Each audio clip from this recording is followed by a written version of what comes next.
The elevator to the 28th floor moved more slowly than usual, maybe because of me, or maybe the steel was just tired this morning. No one spoke inside that narrow space. Only the steady hum of the motor and the familiar mix of smells, fresh steel, cold coffee, and a faint trace of epoxy paint from the maintenance floor. Most people would call it unpleasant. To me, it smelled like 11 years of my life. I was holding three things: a thin envelope, a black notebook, worn at the edges, and an orange crack gauge. Smaller than a blueprint, heavier than a bridge. My name is Nora Whitfield, a structural inspection engineer at the Delaware Department of Transportation, Bridge Safety Division. I'm the one they call when a bridge trembles in a storm, when a sensor pings an error at 3 a.m, or when everyone else has gone home. I once hung beneath the Ben Franklin Bridge in 40-mile-an-hour winds just to recheck a vibration reading. Not for a bonus, not for recognition, just to make sure that when someone drives across, the bridge still holds. The doors slid open. 28th floor, project director's office. I walked down a carpeted hallway lined with framed photos of ribbon cuttings and news features. In every one of them, Halden Pierce stood in the center, perfect smile, spotless hard hat, like he'd never set foot on a job site. People said he was born for the camera. I always thought he was born to hide behind slogans. When I walked in, he was staring at the massive screen on his wall, scrolling through emails. Without looking up, he said, "Morning, Nora. Anything on fire today?" I replied, calm and even, "No, just a few things are cooling down." He chuckled, the kind of laugh that belongs to a man convinced he's still in control. I walked to his desk and set the envelope in the middle of the project papers. He finally looked up, one eyebrow raised. "What's this?" "My resignation." Silence stretched. Then Halden laughed, loud and hollow, echoing off the glass walls. "You're serious? 46 and quitting, in this field? Good luck with that." The espresso cup beside him trembled with his laughter. I said nothing. I just pushed the envelope closer. He opened it, skimmed the first page, and froze at the second. Clause 9.2. Independent technical documentation ownership. Right beneath it, his own signature, Halden Pierce, Project Director, March 4th, 2021. I saw his jaw tighten. His eyes moved slowly, and for the first time in years, they weren't confident. I didn't need to explain. I only said softly, "You signed it. I just kept my copy." Nothing else was said. Even the wall clock seemed to hold its breath. Then I turned to leave. Before the door shut behind me, I heard him mutter, "What the hell is she doing?" I didn't answer, partly because he wasn't worth it, mostly because I was done talking to men who only hear themselves. The elevator doors closed. In the reflection, I saw my own face, calm, not angry, not relieved, just right. I thought the elevator might be slow, but at least it's going in the right direction. Outside, the October air was crisp, tinged with dry leaves and the faint smell of the Delaware River. On the passenger seat sat a small steel box. Inside it, sample bolts from the Riverlink East Bridge, now entering its load test phase. Those bolts don't lie. Metal never does. I sat for a moment, watching the mirrored tower catch the morning light. Somewhere on the 28th floor, Halden was probably shouting about Clause 9.2 and data ownership, but my mind was elsewhere, on things no blueprint could show. My father, at the rehab center 30 miles away, is still learning how to hold a spoon after the stroke. Every visit, he says the same line, "Steel only holds when the weld is honest." And Caleb, my 14-year-old son, who's had asthma since he was little, once asked me, "Mom, why do you keep fixing bridges if they keep breaking?" I told him, "Because people still need to cross, honey. I didn't stay in that job for Halden, or the paycheck. I stayed because every bridge I inspected was a promise to strangers I'd never meet, but still wanted them to make it home." I started the car. The engine hummed under the rush of river wind. No music, just my own heartbeat. In the rearview mirror, the DOT building grew smaller. For the first time in years, I felt like I was leaving at the right time, not running, not being pushed out, just closing a chapter that had already decayed. I looked at the passenger seat, the steel box, the black notebook, and the orange crack gauge. All silent, each one holding a truth. If justice had a sound, it would probably be this quiet. I turned onto the highway. Morning sunlight slid across the dashboard. Traffic along the Delaware Bridge was already thick, but today felt different. I didn't need a map. I knew exactly where I was going. At the red light by the bridge, I looked left. The river shimmered in thin sunlight, rippling like it was breathing. I breathed with it, a long one. 11 years, sealed in one envelope, one signature, and one silence. No witnesses, no audience. Truth doesn't need one. I smiled and whispered to myself, funny thing about bridges and people, they both collapse when someone cuts the wrong corner. If you've ever walked away from a place that took your voice, drop your city in the comments. I'm in Philadelphia, where every bridge shakes a little before it stands strong again. Where are you listening from? 11 years at DelDOT, I was always the one climbing bridges at midnight, while Halden was always the one in front of cameras the next morning. Twice, I saved a project from collapse, and both times, he was the one on the news under the headline, "The Man Who Kept the Bridge Standing Through the Storm."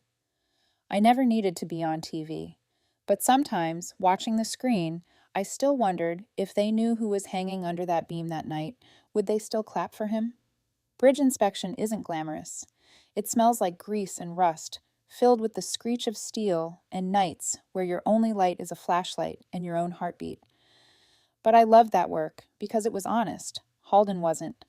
He cared more about appearances than safety, more about the image than the outcome, more about hearing himself than listening to data. I once had a chance to leave. 6 years ago, Lehigh University accepted me into their doctoral program in structural engineering, full scholarship. I printed the offer letter and pinned it to my fridge. That afternoon, Halden called me into his office.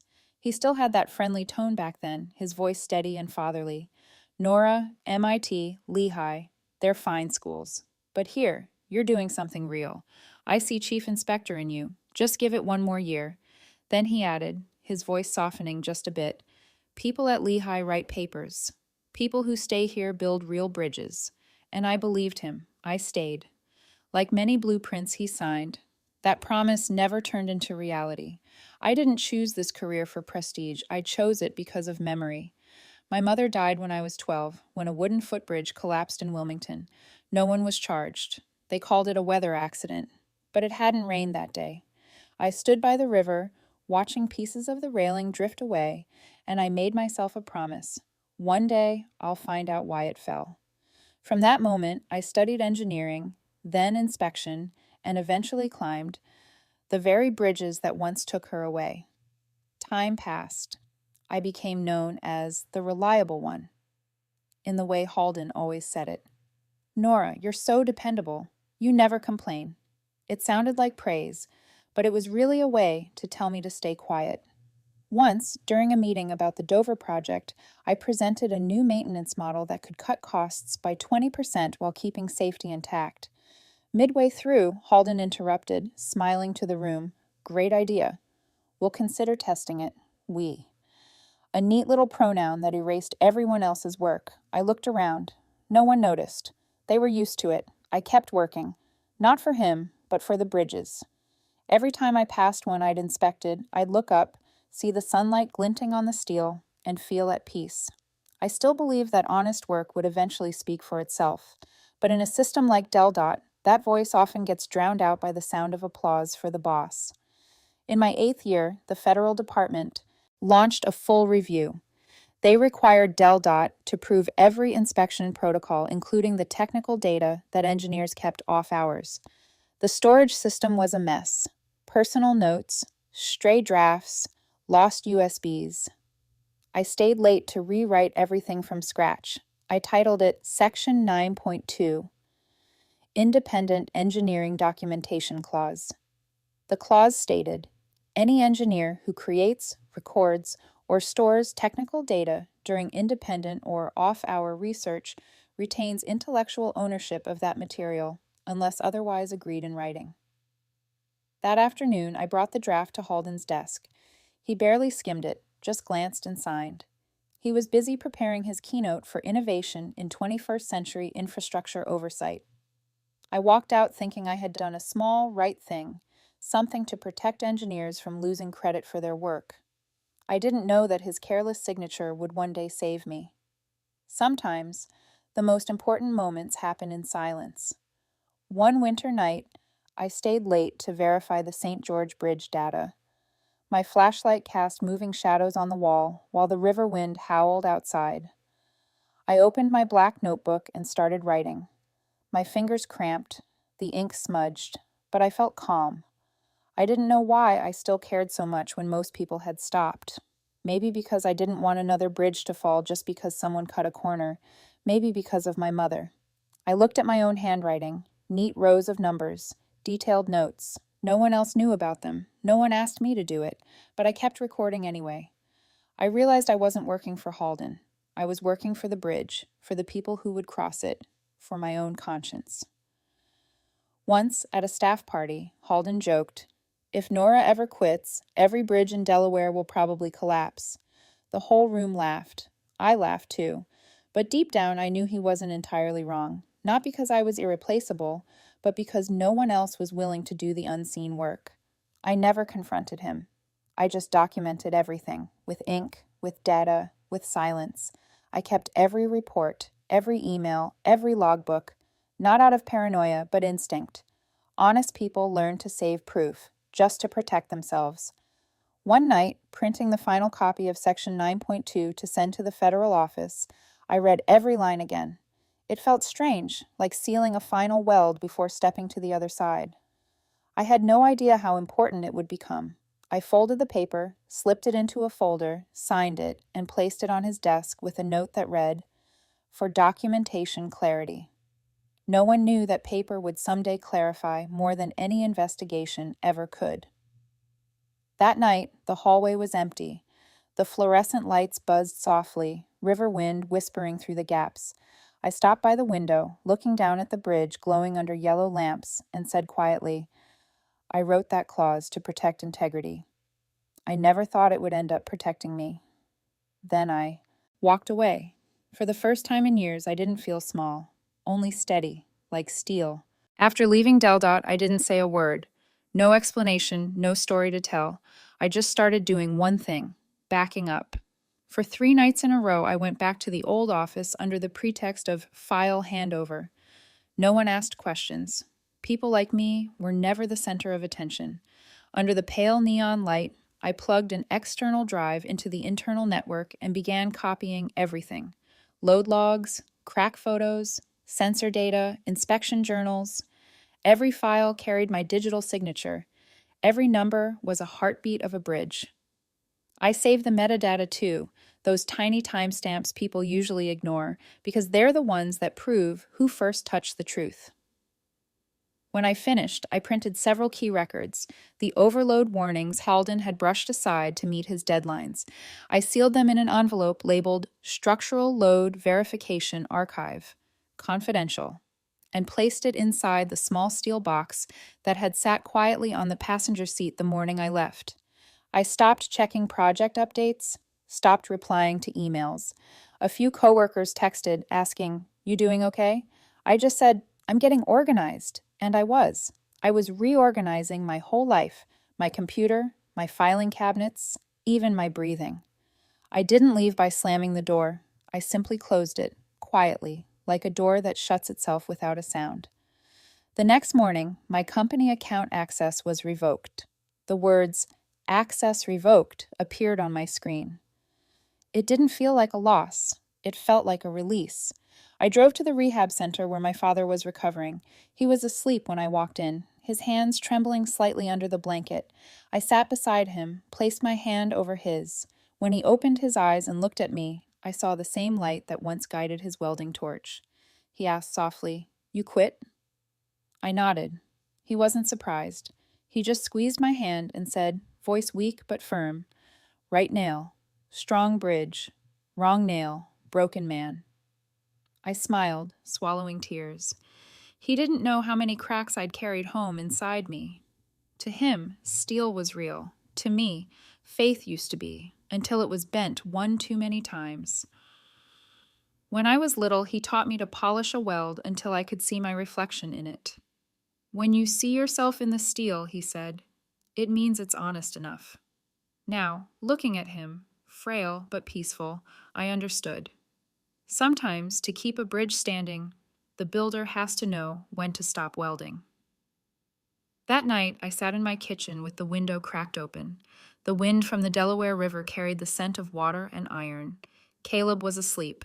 The apartment was so quiet I could hear the clock ticking. I poured myself a cup of cold tea and opened my old laptop. On the screen, the folder, archive/backup, glowed. 100 data files lined up neatly like well-placed nails. But my eyes stopped on an old email, unread for 3 years. From Dr. Lila Moreno, North Star Forensics, subject, when. You're ready to work somewhere that values evidence over image. Call me. I remembered Lila. We met at a technical conference in 2019. I presented a paper on sensor drift while Halden was next door being interviewed about vision and innovation. When I finished, only a few people remained in the room.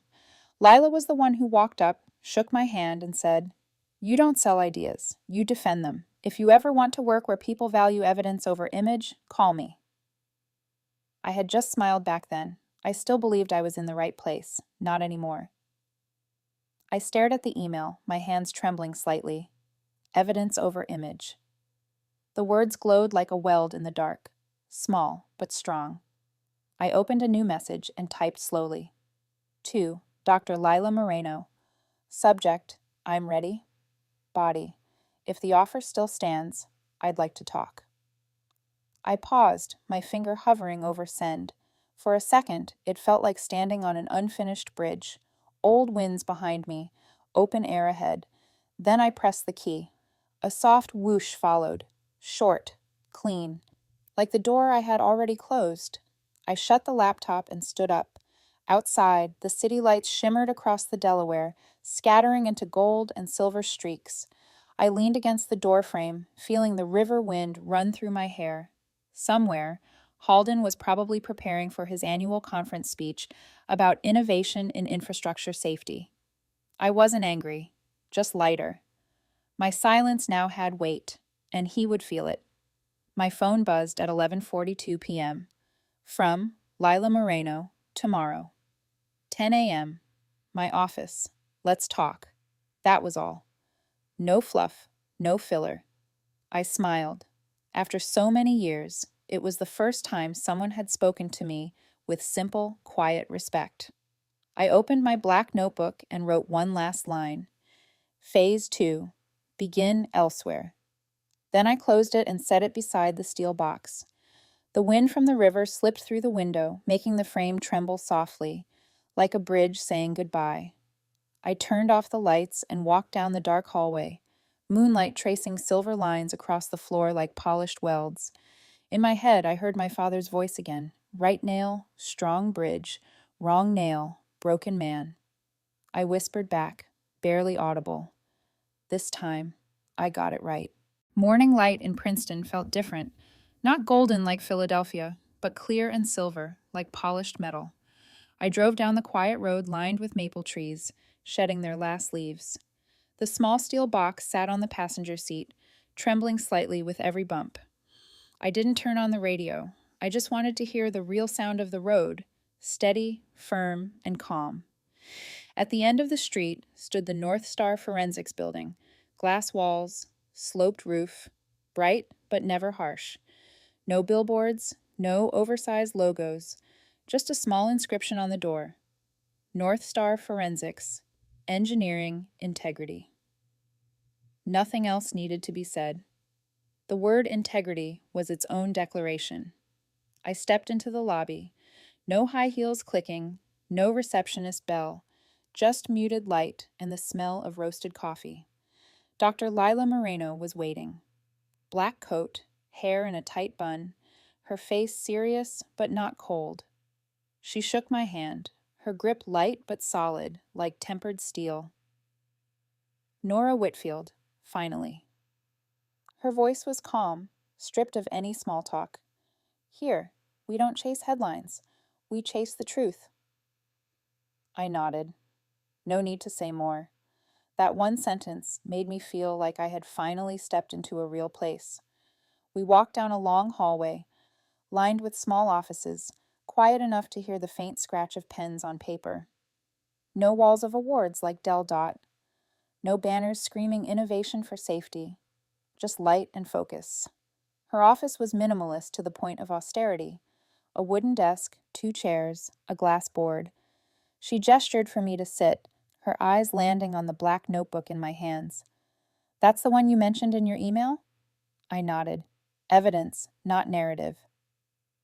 She opened it, flipping through a few pages until stopping at resonant frequency, 0.68-inch lateral drift. She read silently for a moment, then asked, "They ignored this?" They smiled. She gave a short laugh, not amused, furious on my behalf. Then they're about to shake harder than that bridge ever did.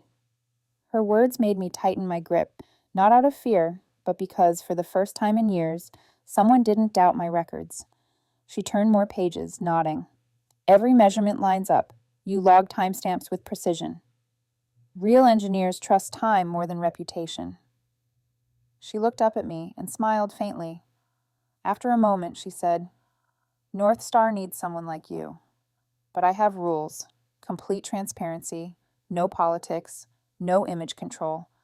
Every finding is reported directly to the National Bridge Safety Council. We don't work for medals here. We work so people don't die." I met her eyes. "I agree, but I have 2 conditions." She nodded. "Go ahead." First, no one owns the data. Anything related to public safety must stay open. Second, I don't want my name on any report until every verification is complete. She raised an eyebrow, smiled slightly. "I like people who know when silence is power." She extended her hand. "Welcome to North Star." That afternoon, I sat in my new office, small, but with a window overlooking the woods behind the Institute. Sunlight filtered through the branches, casting long lines across the desk like golden bridge beams.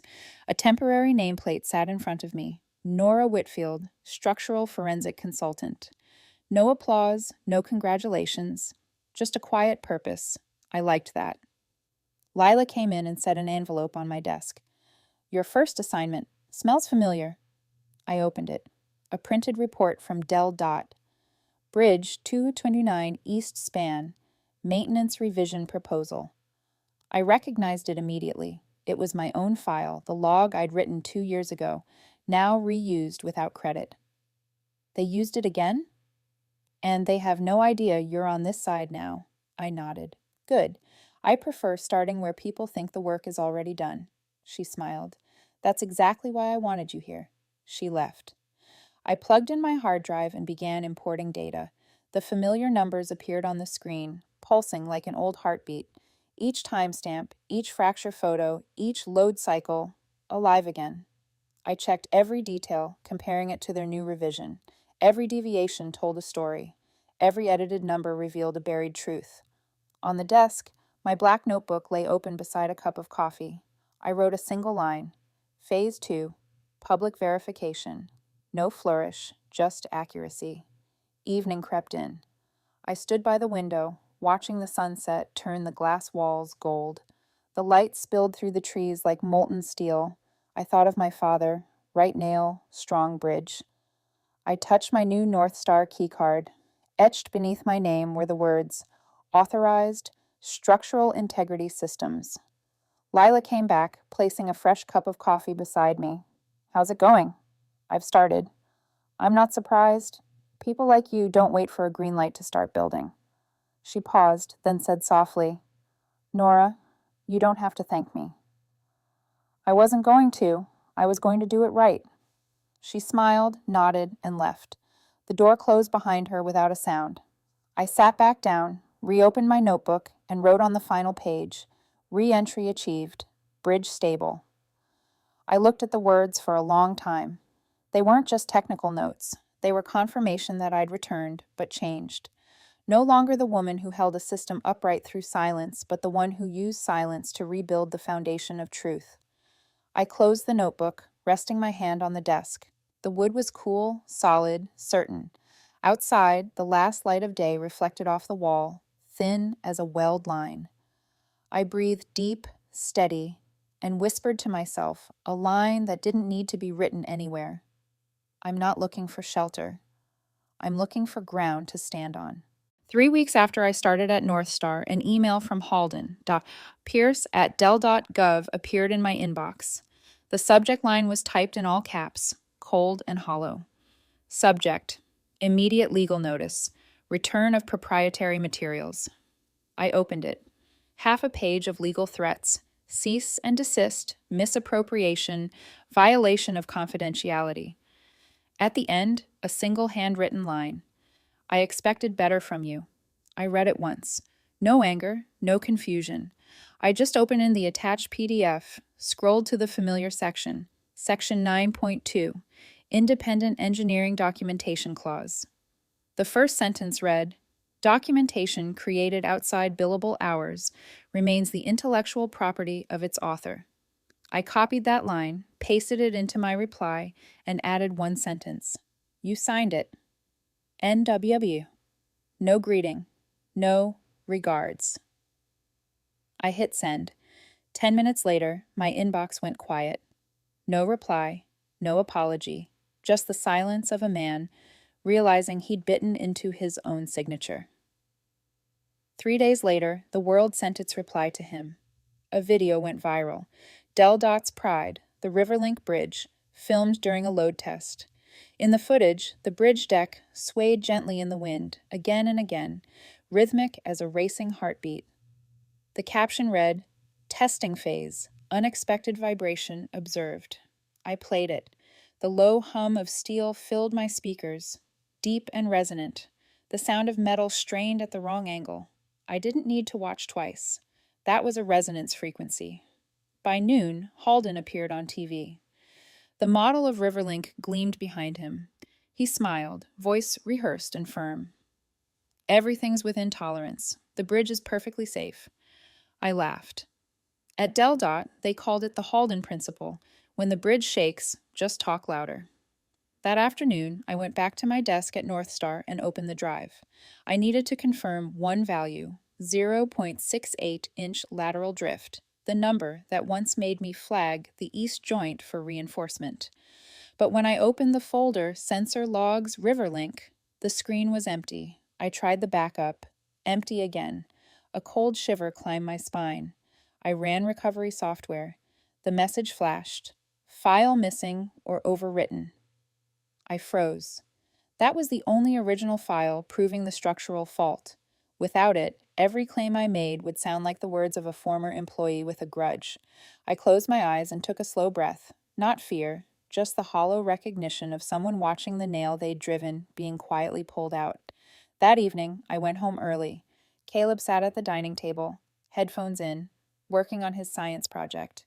I sat beside him, masking the exhaustion. Thinking about your bridges again, Mom? Yeah, even bridges need rest sometimes. He laughed and showed me his assignment. The topic? Resonance. The photo he'd attached was me, sitting at the table late at night, laptop open, crack gauge, and cold coffee beside me. In the corner of the screen glowed the text, 0.68-inch drift, Do 3:14 a.m., load test, 12th on. The timestamp was crystal clear. I stared at it, my pulse slowing. A student photo, and inside it, justice. When did you take this? That night you worked late. I needed a photo for class and forgot to submit it. I smiled. Keep it safe, fresh kiddo.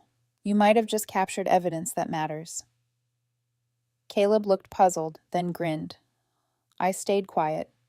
Sometimes justice doesn't live in courtrooms or reports.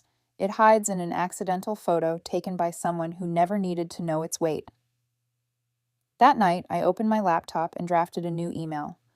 To Pennsylvania Board of Professional Engineers. CC, Federal Highway Administration, Structural Safety Division. Subject, Sealed Report, Riverlink Load Test. Anomaly attachments, Caleb's photo, a scanned copy of Section 9.2, Load Test Logs, and my handwritten notes. I wrote simply, when engineers are silenced, the bridge is usually the first to speak. People only believe engineers when the bridge starts to sing. Then I clicked send. No cinematic whoosh, just a quiet click, enough to make the system tremble. 3 days later, the morning news replayed the Riverlink video, this time in slow motion. On-screen text appeared. Measured lateral drift, 0.65, 0.70 inch. Above safety threshold. In the North Star conference room, no one spoke. Lila set her coffee cup down, her eyes narrowing. He just shot himself in his own support beam. I said, no explosion needed, just the right frequency. That afternoon, Halden faced reporters in an emergency press conference. His tie was crooked, his voice unsteady. We are conducting an internal review. A journalist called out, "Is it true the original sensor data was deleted?" He hesitated. "It's under evaluation." I watched the screen. No anger, just regret. He used to be an engineer. He knew what stress steel could take, and that once it starts to vibrate, no speech can hold it still.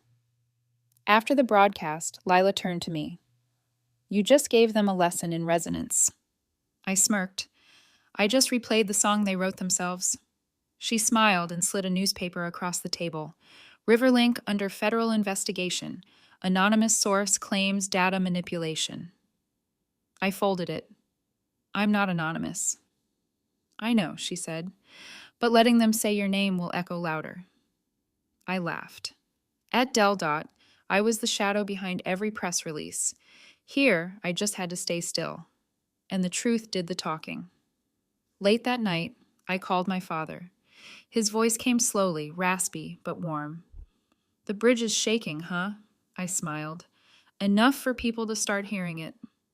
He paused, then said, "Right frequency always makes a sound, kid." I looked out the window. City lights rippled across the glass like faint waves. The wind brushed past, soft but steady. A reminder that everything has its own resonance, even justice. I closed my notebook and wrote the final line. Amplitude rising. System responding, then whispered, quiet but firm, like the sound of steel touching steel in silence. They only believe engineers when the bridge starts to sing. October in Boston came colder than usual. The wind off the Charles River swept through rows of red maples, carrying the smell of damp metal and roasted coffee. The city was packed with engineers, contractors, and federal officials, all gathering for the Northeast Infrastructure Safety Summit, where Halden Pierce was about to take the stage for the speech he'd bragged about for 6 months. Adaptive Bridge Dynamics, the Future of Structural Stability. The title sounded grand, but to me, it was just a diluted version of the papers I had written for him 3 years earlier. I was there as an observer from North Star. Lila had said, "Don't say a word. Just listen. The truth will turn on its own mic." I sat in the third row, center seat, close enough to see the sweat forming under Halden's collar as the lights hit the stage. At 9 sharp, the room dimmed. Halden walked out with that same confident smile, the kind of smile born from applause, not accuracy. He adjusted the mic and opened his first slide, the DelDOT logo beside a gleaming image of the Riverlink Bridge. "Good morning, everyone. Today, I'll discuss how adaptive dynamics redefine bridge integrity." His voice was bold, polished, and rehearsed. The first few lines were smooth, too smooth, like someone else had written them. Then came slide 4, vibration mitigation. He slipped. "Our model focuses on vibration migration." A muffled laugh came from the back. Someone whispered, "Migration? Like birds?" The rows shook with suppressed laughter. Halden's face flushed. He cleared his throat. "Mitigation. I meant mitigation." I didn't laugh. I just noted it in my book. One wrong word exposes the whole world. The next slides were full of familiar equations and diagrams, most lifted straight from my reports, just retitled. A researcher from MIT raised his hand. "Can you explain how your model addresses secondary damping layers in composite structures?" There it was, the question he couldn't dodge. Halden blinked, looked at his laptop, then at the room. "Well, the key lies in collaborative innovation." The man tilted his head. So you can't explain the mechanism? Halden forced a smile. It's proprietary. This time, the laughter was louder and not kind. My phone buzzed. A message from Lila. 0.68-inch drift confirmed. They're losing control. I looked up. The next slide showed the Riverlink test video. On the giant screen, the bridge swayed rhythmically in the wind, breathing wrong. Halden kept talking, but his mic crackled, distorted. The audience went silent. Only the tremor of the bridge filled the room. An older engineer beside me murmured, "That's not adaptation. That's failure pretending to innovate." When he finished, there were only a few polite claps. I stepped into the hallway, Boston's white morning light pouring through the glass, gleaming across the marble like polished steel. My phone rang. Halden. I let it ring. Twice, then answered. His voice was hoarse, rushed, stripped of arrogance. "Nora, I need your help. Just one schematic. They're asking about the secondary damping layer. You still have the original, right? Send me a figure, please." I leaned against the wall, listening to the tremor in his words. "You just said please, Chumwimma. That's new." I know I was wrong. But if I fail here, the project fails. It'll bring the department down. You don't want that, do you? I said nothing. He lowered his voice. "Just one file, Nora. I've helped you before." I cut in. "No, Halden. You only ever helped yourself." "If you don't..." I hung up, saying slowly, clearly, and calmly, "This wasn't a setback. It was an opportunity." Then I ended the call. When I went back inside, Halden was still on stage, but people were already leaving. He tried to finish his speech, but his voice was brittle, cracking like stressed steel in the wind. When he bowed, the applause was thin, almost pitying. I stayed for a moment. On the massive screen behind him flashed his closing slide, "Innovation through integrity." I laughed quietly. Integrity. The one thing he'd lost first. Outside, the Charles River wind hit my face, cold and clean.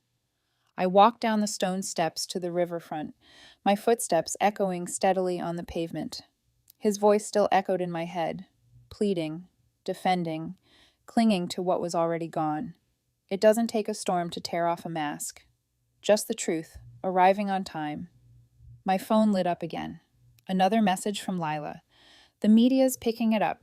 He's trending, for the wrong reasons." I slipped the phone back into my coat. Behind me, the loudspeakers announced the next session, Ethical Attribution in Engineering Leadership. A perfect bit of irony. That night, in my hotel near Copley Square, I sat by the window watching Boston's lights shimmer across the glass. Down on the street, a few young engineers were still talking. "He didn't even understand damping layers. Looked like he copied and pasted half the work." I smiled and took a sip of cold coffee. No need to explain anything. The world was recalibrating its own scale. Around 10, an email from Lila arrived. Subject: Internal Review, Riverlink. Data leak. Body: Federal investigators just opened a case. You did your job. I closed the screen and leaned back. The wind outside whistled against the window, soft, like tensioned cables singing in the dark.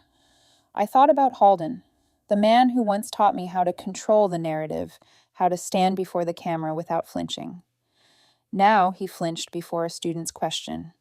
I, the former shadow behind his spotlights, sat quietly on the 14th floor, the city lights flickering in rhythm with passing cars below. I didn't need victory or revenge, just the truth. I opened my black notebook and wrote, "The system recalibrates when the real frequency appears." Then I closed it and smiled. Some bridges don't collapse from weight. They collapse under the pride of those standing on them. The Boston wind swept through the window again, and somewhere beneath the city's soft hum I could still hear it, the silence where his laughter used to be, replaced by the steady sound of justice finding its pitch. A week after the Boston conference, the headlines had changed their tone. Riverlink Bridge may face independent inspection. DelDOT denies fraud, agrees to cooperate, and in small print beneath, North Star Forensics selected as lead assessment unit. I read that line while making coffee in the office. Steam rose from the ceramic cup, catching the pale morning light like mist. Lila walked in and placed a folder on my desk. They just signed the inspection order. You're leading the team. I nodded. No more words were needed. Sometimes justice doesn't arrive with a drum roll. It arrives stamped in red. 3 days later, I was back on Riverlink. Fog covered the Delaware River, and the wind was just strong enough to make the safety strap on my vest tremble. I'd walked across many bridges in 12 years, but never the one I'd been forced into silence for. The North Star team moved quietly around me, young, focused, steady. I checked every beam, every bolt, every joint. At the North Pier, I stopped. Even from a distance, it was visible. Several bolt heads gleamed brighter than the rest, slightly off in color. I removed one and held it in my hand. Lighter, weaker. I turned it toward the sunlight. Stamped A325. Correct size. Wrong grade. I took out the small steel box that had followed me since the day I left DelDOT, placed the bolt inside, and heard a faint metallic click. The lid shut like the seal on an old chapter. When I looked up, Halden was standing by the railing, staring down at the water. He looked 10 years older than he had at the conference. A wrinkled shirt, tie undone, eyes hollow. When I walked closer, his voice cracked, barely more than a whisper. I just wanted it open by summer. People have been waiting so long. I answered, calm, even. You opened a festival, but you closed their trust. He looked at me, lips parting, but no sound followed. Maybe, for the first time in his life, Halden Pierce understood that silence has weight. Later that afternoon, while we measured vibrations along the main span, a young engineer from the state's DRTA team approached. Maybe 30, bright-eyed, a little nervous. Ms. Hollis, Nora, could you show me how to identify the resonance frequency with this handheld unit? I heard you found the Riverlink fault using it. I smiled and took the device. Not through data, through listening. I powered it on and pressed the probe to the beam. A faint, uneven hum pulsed through the speaker. I pointed to the waveform on the screen. Here, when the wave matches the rhythm of the wind, that's when the bridge is singing the wrong note. He nodded, eyes lighting up. They said you left because they silenced you. No, I left because I needed space to hear better. He bowed his head slightly, as if he understood. That evening, as the team packed up equipment, I saw Halden waiting by his car. He wasn't looking at anyone else, just straight at me. Nora, I know you don't believe me, but I'm truly sorry. I set the steel box on the hood of his car and crossed my arms. I don't need an apology. I need proper bolts. He gave a tired, crooked smile. I can fix this. Just come back. I'll double your pay. Triple, if that's what it takes. DelDOT still needs you. I looked at him, the sunset reflecting on the windshield, splitting his face in two. Half in light, half in shadow. I spoke softly, almost to myself. Some bridges once burned stay ash. Halden lowered his head and stepped back, like the last man leaving a fallen structure. The following week, headlines read, Independent inspection finds wrong bolt grade at Riverlink. North Star recommends full steel replacement. I sat in my office, staring out at the pale gray sky. Lila walked in and handed me a copy of the federal commendation. They want you to testify before the infrastructure committee. You up for it? I shook my head. No need. I'm not here to build a reputation. I'm here to fix the balance. She smiled. Fair, but you should know. They've named the new testing protocol after you, the Hollis method. I chuckled. Don't tell me that. No need. Everyone's saying it already. Later that evening, I returned to the riverbank. The sunset spread gold over the water. Riverlink stood firm and silent, steadier than the last time I saw it. I opened the steel box and looked at the faulty bolt resting inside, small, lifeless, yet powerful enough to tilt an entire system. I didn't keep it as a trophy. I kept it as a reminder. One wrong piece can make a whole structure collapse. I closed the lid. The soft click wasn't an ending anymore. It was a beginning. For a moment, I thought of my father, the man who taught me that right nails make strong bridges. Now I understand. It wasn't just bolts that needed the right grade. So did people. The wind brushed lightly across the river. I turned away, leaving the bridge behind, not as ashes, but as proof that some things can only be saved through silence at the right moment. And in that silence, the balance finally shifted. Spring came gently that year. The Delaware ran clear and calm, sunlight flashing off the surface like polished steel. The Riverlink framework stood still against the morning sky, no longer for stress tests, but for life itself. No one called it a symbolic project anymore. It had become what it was meant to be, a bridge that connected more than two shores. It connected trust. After the investigation, North Star was assigned to rebuild the bridge's entire monitoring system. Instead of closed, proprietary hardware, Lila and I proposed something new, an open network of sensors, with all data made public. Every vibration, temperature shift, and stress point would appear in real time on a public dashboard. No committees, no press releases, just truth, visible to everyone. I still remember the day we installed the first sensor. Light rain drifted down, the air carrying salt and steel. A group of local students had been invited to watch. Their teacher asked me, "How does it work, Ms. Nora?" I pointed to the display. "When the bridge breathes, the system records its rhythm. And if it gets tired, we'll know before it calls for help." A small boy looked up at me, eyes wide. "So it's like the bridge has a doctor?" I smiled. "Exactly." The reopening took place on a quiet April morning. No fireworks, no speeches, just hundreds of people standing on both riverbanks, silver ribbons rippling in the breeze. I wore my old reflective jacket, the one that had worn thin at the shoulders after 10 years of climbing girders. My father sat in the front row in his wheelchair, Caleb by his side. He held the boy's hand, voice rough but steady. "Steel doesn't need applause, just the right weld." Caleb nodded, not fully understanding. But I did.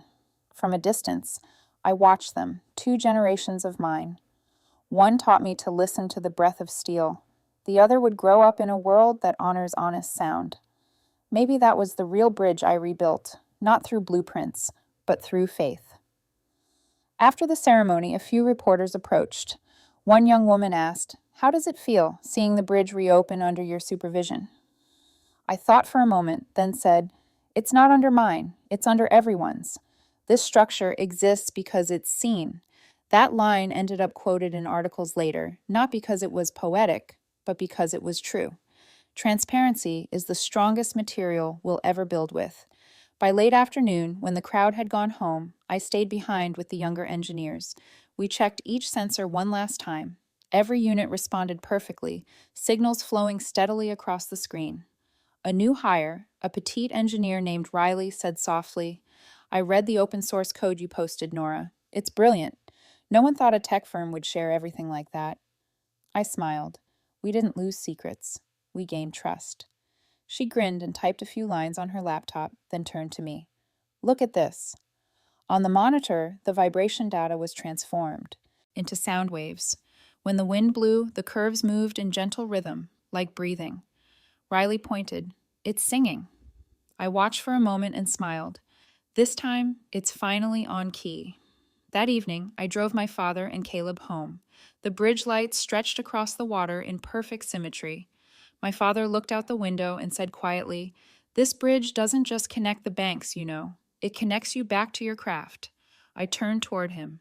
"I never left the craft, Dad. I just left the people who forgot why they built in the first place." Caleb leaned his head against the window from the back seat. "Mom, do you think the bridge knows it was saved?" I laughed. "If it could sing, I bet it's thanking us right now." When we got home, I set an old steel box on my desk. The lid was scratched, but still locked tight. I opened it. Inside was the mismatched bolt, the first piece of evidence that changed everything. I didn't look at it with anger anymore, only as a lesson learned. I labeled the box anew. Case closed. Bridge restored. Then I slid it into the drawer beside my black notebook, still half empty. The next pages would be about something new, a regional early warning system for the entire Northeast. This time, every data stream would stay open. Every engineer would be seen. Before bed, I stepped onto the balcony.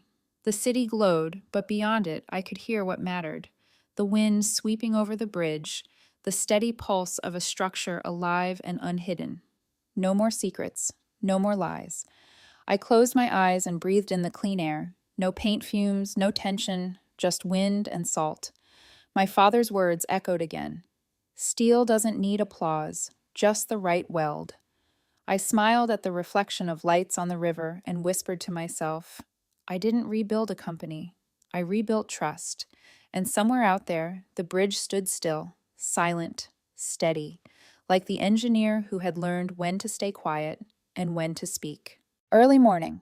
Philadelphia was quiet after a night of rain. Sunlight slipped through the wide glass panes of North Star's new office, tracing thin streaks of gold across the floor. The air still smelled of fresh paint, warm paper, and coffee. Nora walked in, set her bag on the chair, and drew a slow breath. Light fell across her desk, where only two familiar things waited: the steel box and the black notebook. Small objects, yet heavy as 12 years of memory, resting side by side like two halves of her life. One of fractures, one of welds made whole again. She pulled open a drawer. Inside lay an envelope, its edge faintly stained with coffee. The print read clearly, "From Halden Pierce." The letter had arrived weeks ago. She had never opened it until today. The paper was creased, the ink slightly blurred. At the bottom, one handwritten line, Halden's handwriting, shaky and slanted. If it weren't for you, that bridge would never have had a heartbeat. I'm sorry. Nora stared at it for a long moment. Her eyes no longer angry, only calm, steady. She folded the paper, slid it into the lowest drawer beside the old files, and said quietly, He didn't ask for forgiveness. He asked to be understood. I gave him neither. Her voice wasn't loud, but clear, like the soft ring of metal sharpened to the right edge, cold but pure. On the desk, a new blueprint stretched open. Harbor Wind Retrofit Project, Chief Engineer, N. Whitfield. Under the light, the lines glowed soft blue. A major project on the Chesapeake Bay, high wind load, complex structure. But for Nora, it was more than work. It was proof she had returned to her craft and to herself. She set the orange crack gauge on the corner of the drawing. The light caught the edge and reflected in a straight, clean beam like a perfect weld. She looked at it and whispered, The bridge is steady again. A line that sounded like it was about steel, but really, it was about her. A knock at the door. Riley, the young engineer from the Riverlink team, stepped in holding a stack of reports. Morning, Nora. Here's the vibration log from today. Thanks. Just leave it there. Riley hesitated, then added, Oh, someone sent flowers for you. From DelDOT. No name. Nora smiled. A small, knowing smile. Not mocking, just understanding. Leave them at the front desk. If it's who I think, they're learning to speak through actions again. Riley nodded and left. Silence returned. Nora stood and walked to the window. Through the thin morning haze, the Riverlink Bridge appeared in the distance. Traffic flowing smoothly, steadily. Every line of data within range. No more emergency meetings. No more lies. Only the steady hum of truth. She opened the steel box. Inside lay the same mismatched bolt. Small, cold, unchanged since the day she found it. She held it in her hand for a while, then said softly, Some bridges, once burned, leave only ash. Her tone wasn't bitter. It wasn't revenge. It was a conclusion, an ordinary law of nature, like any she had lived by her whole life. She placed the bolt back, shut the lid. The click was clean and final. Nora turned on the camera.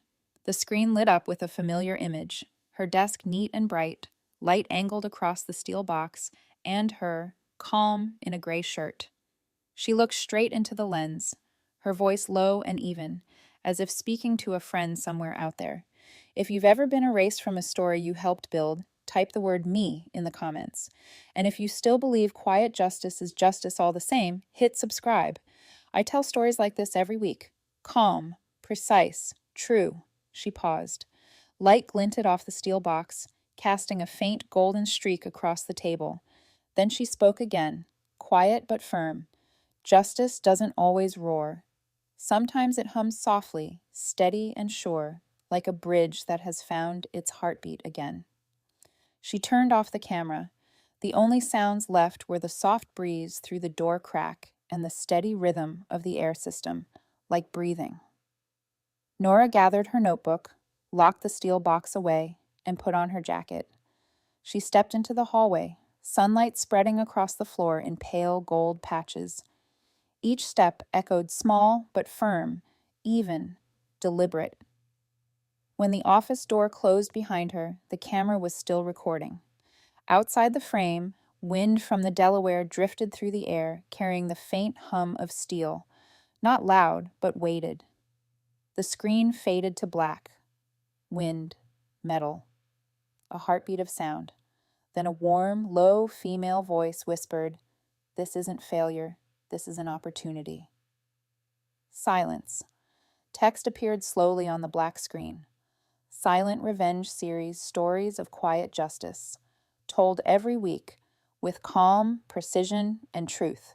Comment with your city and keep your bridge standing strong. The final sound lingered, the wind over the Delaware mixing with the faint ring of steel. Not the sound of collapse, but the echo of someone who had found herself again.